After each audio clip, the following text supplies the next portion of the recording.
everybody, good afternoon, happy Saturday, and want to welcome you to a property tour that we're doing with a couple other folks talking about how to turn this beautiful house into some income. And today's an important day in the year because we're halfway through. We are halfway through 2017, and you got to ask yourself the hard question, are you on track? Is everything lining up with how you planned on doing it? Hey Gamer, hey Peggy, what's up?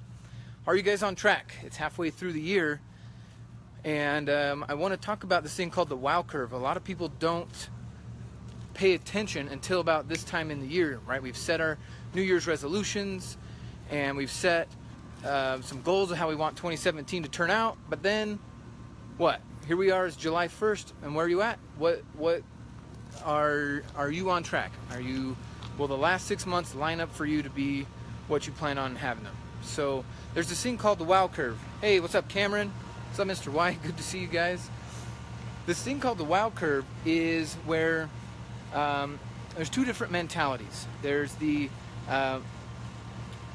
producer mentality, and then there's like the college student mentality.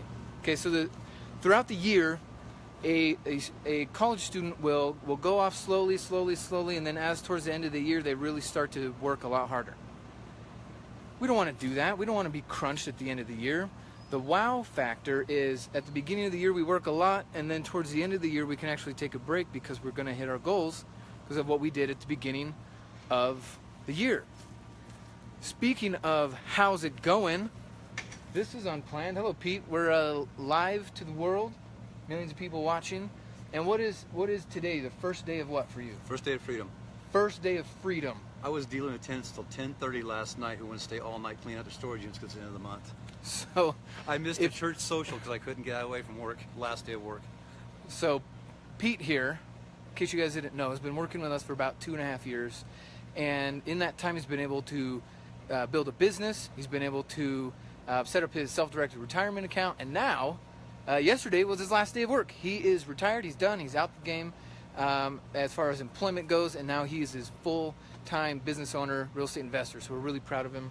I'm going to give these people a tour of the house. Great. Next week we leave for Oregon to see about working with Portland people. Right on, man. See, that's a guy who's ahead of his curve for the year.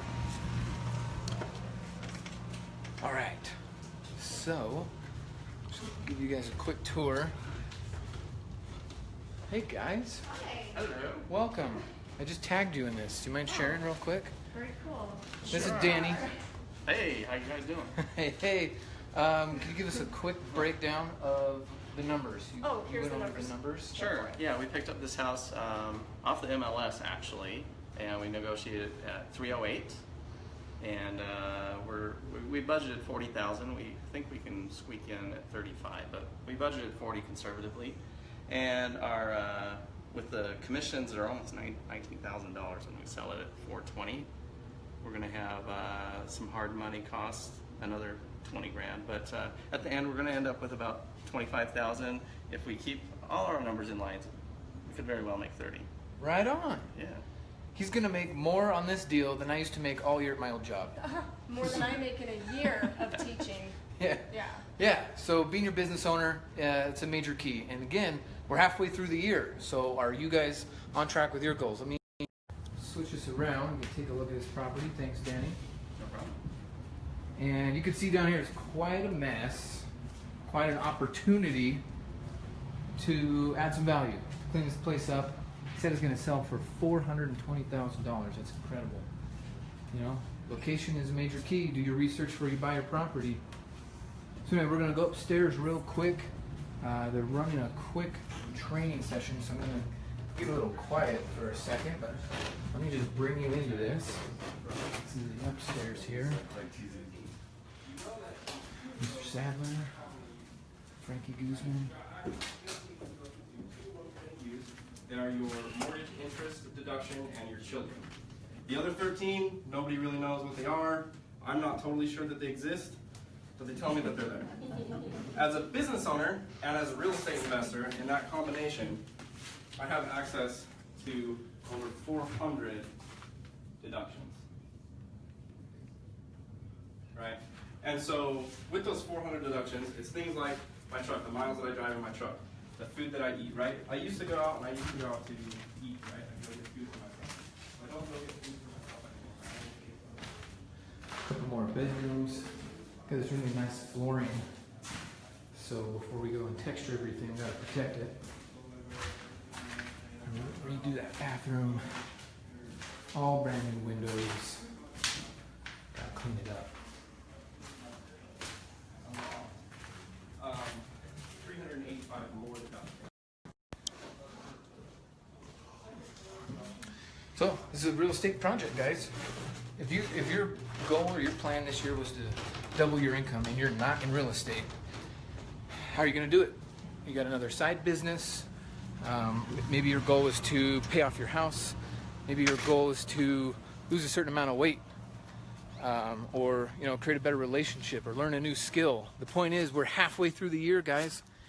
It's imperative that you take this seriously, because no one's going to do it for you. If you want a different result, you got to do things differently.